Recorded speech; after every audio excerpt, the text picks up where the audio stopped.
सचिन पायलट जिंदाबाद जिंदाबाद जिंदाबाद। भारत का युवा सचिन पायलट जिंदाबाद जिंदाबाद जिंदाबाद। भारत का युवा सचिन पायलट जिंदाबाद जिंदाबाद जिंदाबाद। मैं कांग्रेस पार्टी की चुनाव को जीत को सुनिश्चित कर रहा है और मुझे पूरा यकीन है कि हम लोग अगले 12-13 महीने में खूब मेहनत करकर दोबारा कांग्रेस की सरकार बनाएंगे।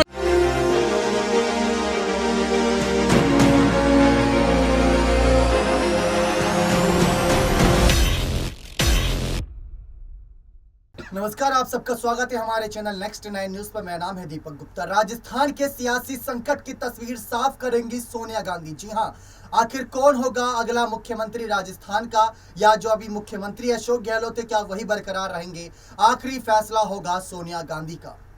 आखिर क्यों यहां पर अशोक गहलोत की कुर्सी दांव पर लग गई है? क्या गहलोत सचमुच जादूगरी कर गए इस बार भी, या इस बार उनको बहुत बड़ा झटका लगाया उनके ही विधायकों की वजह से?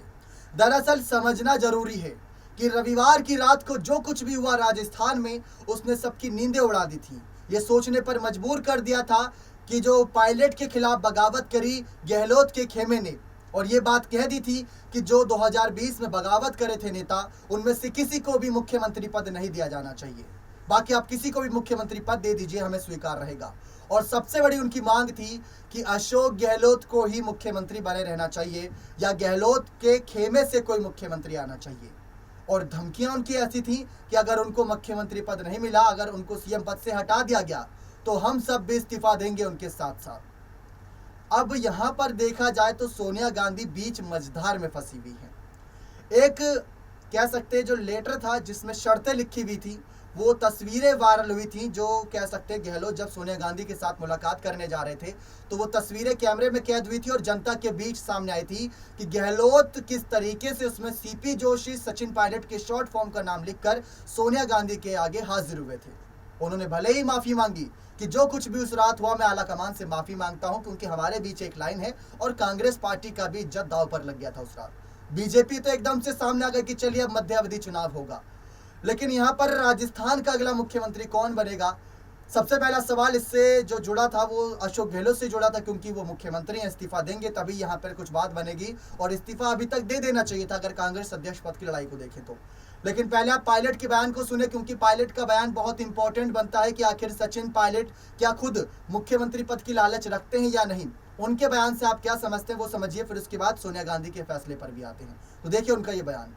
मैं कांग्रेस पार्टी की चुनाव को जीत को सुनिश्चित कर रहा है और मुझे पूरा यकीन है कि हम लोग अगले 12-13 महीने में खूब मेहनत करकर दोबारा कांग्रेस की सरकार बनाएंगे। सचिन, आपका फोकस राजस्थान ही रहेगा क्या? आपका फोकस राजस्थान रहेगा कि आप दिल्ली आ रहे हैं? मैंने कई बार कहा, कई बार मैं पहले भी कह चुका हूँ कि मेरी पहली प्राथमिकता है कि हम, क्योंकि 30 साल से राजस्थान में 5 साल कांग्रेस, 5 साल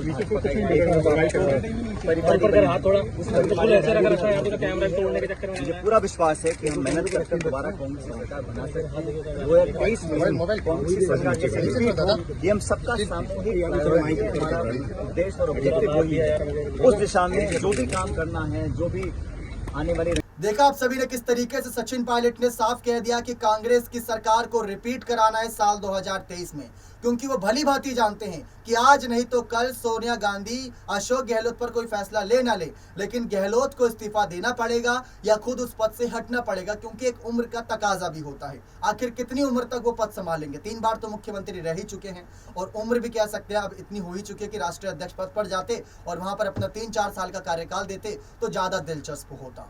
और आज गहलोत के आवाज के बाहर और सचिन पायलट के समर्थकों ने जो नारेबाजी करी, वो भी आप वीडियो देखें, जिससे आपके लिए और आसान हो जाएगा कि आखिर सचिन पायलट के समर्थक चाहते क्या है राजस्थान की सत्ता में, कि आखिर पायलट को कौन सा पद दिया जाना चाहिए। तो गहलोत के खिलाफ जो यहाँ पर समर्थकों का गुस्सा फूटा पायलट के, आप वो वीडियो भी देखिए। सचिन पायलट जिंदाबाद जिंदाबाद जिंदाबाद। भारत का युवा सचिन पायलट जिंदाबाद जिंदाबाद जिंदाबाद। भारत का युवा सचिन पायलट जिंदाबाद जिंदाबाद जिंदाबाद। कांग्रेस का नेता युवा सचिन पायलट जिंदाबाद जिंदाबाद। कांग्रेस का नेता युवा सचिन पायलट जिंदाबाद जिंदाबाद। सचिन जिंदाबाद, हम तुम्हारे साथ हैं। सचिन पायलट संघर्ष करो, हम तुम्हारे साथ हैं। भारत का भविष्य करो, भारत का भविष्य।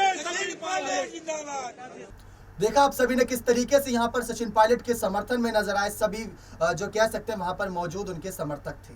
अब बात अगर सोनिया गांधी के फैसले की करें तो सोनिया गांधी का आखिरी फैसला होगा। संशय बरकरार है। केसी वेणुगोपाल जो कहना था वो उनका साफ था कि 2 दिन के अंदर यानी 48 घंटे के अंदर जो अशोक गहलोत की स्थिति है, सीएम पद की स्थिति जो बनी है इस समय में राजस्थान में सोनिया गांधी के फैसले के इंतजार की वजह से, वहां पर वो स्थिति से पर्दा हटेगा और अभी भी पायलट सीएम पद की रेस में बरकरार है। जैसा कि हमने आपको शुरुआत में बताया कि अगर सचिन पायलट को सीएम पद दिया जाता है तो गहलोत खेमा तो इस्तीफा दे देगा, और अगर पायलट को सीएम पद नहीं दिया गया तो पहले 2018 में उनके साथ धोखेबाजी हुई, 2020 में उनको उप मुख्यमंत्री पद से इस्तीफा देना पड़ा, और अब 2022 में भी वो अपने खिलाफ ऐसी धोखेबाजी को सहन नहीं करेंगे।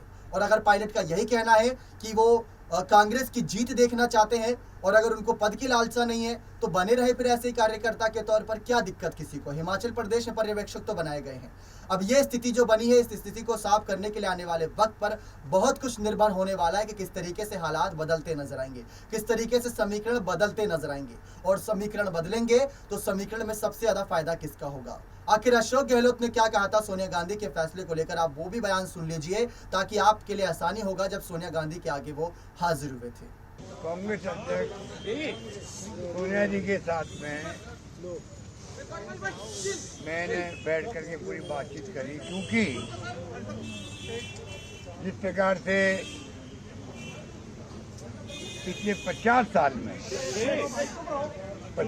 में मुझे हमेशा कांग्रेस पार्टी ने इंदिरा जी के वक्त से ही, राजीव जी थे, चाहे वो बाद में सोनिया जी आ गई, बीच में नरसिम्हा जी प्रधानमंत्री बने, एक वफादार सिपाही के रूप में उन्होंने काम किया और मुझे हमेशा मेरे पे विश्वास करके मुझे जिम्मेदारी दी गई, चाहे मैं केंद्रीय मंत्री बना हूँ, चाहे मैं प्रदेश कांग्रेस अध्यक्ष बना हूँ, और चाहे मैं AICC के महामंत्री बना हूँ, और चाहे मैं सोनिया जी का आशीर्वाद से 30 बार मुख्यमंत्री बना हूँ। राहुल जी भी जब फैसला किया राहुल जी ने, वो तमाम जो क्षण है वो मैं भूल नहीं सकता। उसके बावजूद भी जो घटना हुई परसों के रोज 2 दिन पहले, वो घटना इतना हिला के रख दिया हम सबको। मुझे जो दुख है वो मैं जान सकता हूँ, क्योंकि पूरे देश में मैसेज चला गया जैसे मैं मुख्यमंत्री बना जाना चाहता हूँ, इसलिए सब कुछ हो रहा है। मैंने सोनिया जी से भी सॉरी फील किया है, माफ़ी मांगी है, क्योंकि एक सिंपल प्रस्ताव जो होता है एक लाइन का, वो परंपरा हमारी है कि एक लाइन का प्रस्ताव तो हम करते ही करते हैं, हर मीटिंग के अंदर करते हैं, चाहे चुनाव हो, चाहे मुख्यमंत्री के बारे में कोई फैसला करना हो। एक फैसला करते वक्त में एक लाइन का प्रस्ताव करने का हमारे यहाँ हमेशा से ही कायदा रहा, आप सबको मालूम है, आप सबको मालूम है। दुर्भाग्य से उस वक्त ऐसी स्थिति बन गई, वो प्रस्ताव पास नहीं हो पाया, क्योंकि मैं सीएम लीडर हूँ, वहाँ पर मुख्यमंत्री हूँ, और मैं उस प्रस्ताव को पास नहीं करवा पाया, कारण चाहे कुछ भी रहे होंगे, तो मेरी मॉरल रिस्पॉन्सिबिलिटी है कि एक मुख्यमंत्री होने के बावजूद भी मैं एक प्रस्ताव, एक लाइन का जो हमारी परंपरा है, पहली बार वो परंपरा के अंतर्गत वो प्रस्ताव पास नहीं होगा। इस बात का मुझे दुख हमेशा जिंदगी भर रहेगा, और मैंने सोनिया जी से भी सॉरी फील किया है कि मैं उस काम में कामयाब नहीं हुआ। ठीक है, हो गई बात।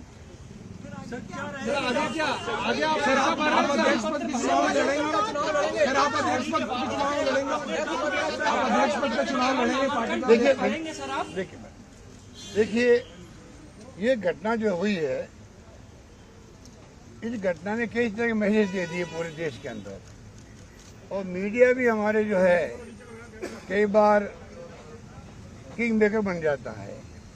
कई बार वो मीडिया महंगाई के साथ में जो देश के हालात है, शांति, सद्भाव, प्रेम, भाईचारा रहे, ये संदेश दे रहे पूरे मुल्क को वो, और हिंसा की कीमत में नहीं होनी चाहिए, उस माहौल में वो चल रहे हैं।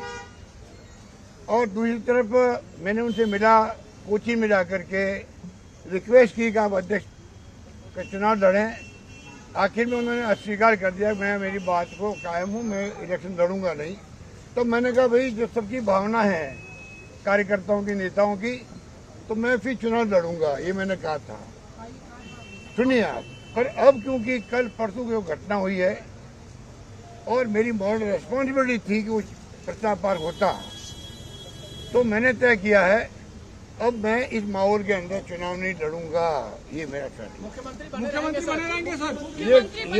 ये फैसला मैं नहीं करूंगा, ये फैसला सोनिया गांधी जी करेगी, कांग्रेस अध्यक्ष करेगी। Thank you. देखा आप सभी ने किस तरीके से अशोक गहलोत ने भी ये बात साफ कर दी है कि आखिरी फैसला सोनिया गांधी का होगा। लेकिन सोनिया गांधी किन शर्तों पर फैसला करेंगी, दरअसल वो सारे इस समय समीकरण देख रही हैं और अभी गुजरात चुनाव और यहाँ पर हिमाचल प्रदेश चुनाव है, तो शायद इस मामले पर थोड़ा और लंबित फैसला जा सकता है, थोड़े और दिनों के लिए टाल सकते हैं। लेकिन अगर फैसला आता है 2 दिनों के अंदर और गहलोत का इस्तीफा नहीं होता है, तो पायलट के समर्थकों का गुस्सा किस और फूटेगा? क्या सोनिया गांधी पर फूटेगा या गहलोत के खिलाफ? ये देखना दिलचस्प होगा। क्या वो लोग इस्तीफा दे देंगे? क्योंकि अगर गहलोत खेमा निर्दलीय विधायक इस्तीफा दे सकते हैं तो ये क्यों नहीं? सरकार गिरने पर बहुत ज्यादा संशय बरकरार है। सीपी जोशी की क्या भूमिका रहती है, देखना दिलचस्प रहेगा। सोनिया गांधी का फैसला आपको क्या लगता है, क्या होना चाहिए? अपनी राय खुलकर कमेंट सेक्शन में जोड़ दीजिएगा। बहुत बहुत धन्यवाद।